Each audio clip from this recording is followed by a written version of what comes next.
Shalom, Assalamualaikum. Kami dari kelompok 8 saat ini akan menjelaskan mengenai komunikasi lintas budaya.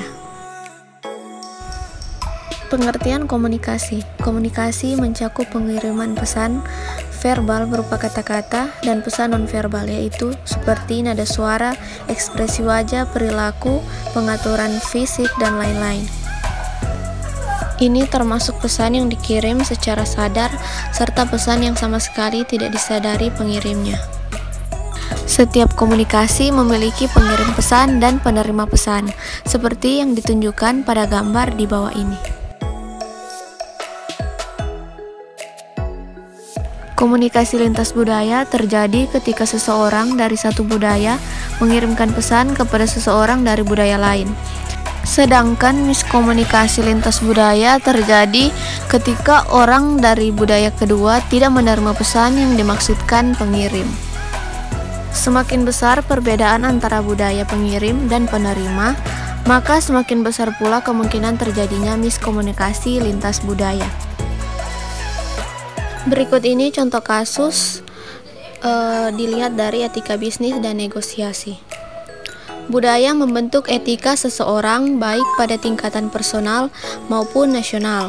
Sebagai bagian dari perencanaan negosiasi, maka kita perlu memahami etika bisnis budaya tuan rumah, termasuk etika komunikasi antar budaya dan etika komunikasi bisnis. Misalnya di Amerika Serikat melarang pembayaran suap atau pemberian hadiah sehubungan dengan urusan bisnis.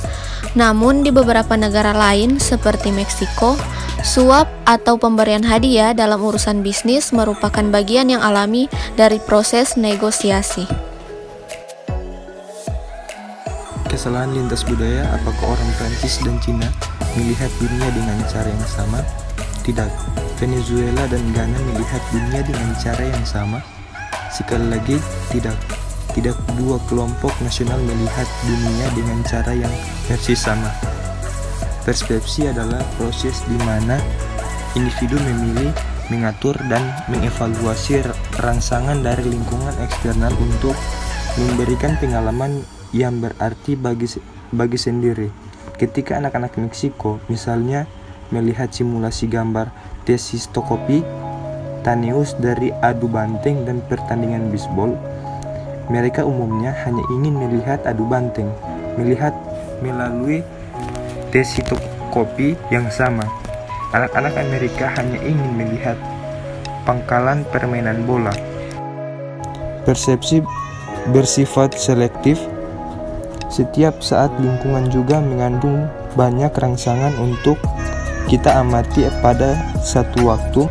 Oleh karena itu, kami menyaring sebagian besar dari apa yang kita lihat, dengar, cicipi, dan rasakan. Kami menyaring, membebani, dan hanya mengizinkan informasi yang dipilih melalui perfilter keptual atau pikiran sadar kita. Pola persepsi dipelajari.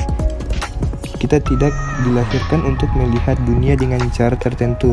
Sebaiknya, pengalaman mengajarkan kita untuk memahami dunia dengan cara tertentu. Persepsi ditentukan secara budaya. Kita belajar melihat dunia dalam cara tertentu berdasarkan latar belakang budaya kita. Persepsi konsisten. Begitu kita melihat sesuatu secara khusus, kita cenderung untuk terus melihatnya seperti ini. Persepsi tidak akurat. Kami melihat hal-hal yang tidak ada dan melakukan tidak melihat hal-hal yang memang ada. Latar belakang, nilai, minat, dan budaya bertindak secara filter dan mengarahkan kita untuk mendistorsi, memblokir, dan bahkan menciptakan apa yang kita pilih untuk dilihat sesuatu sesuai dengan apa yang telah kita alami terlihat untuk melihat menurut peta budaya kita.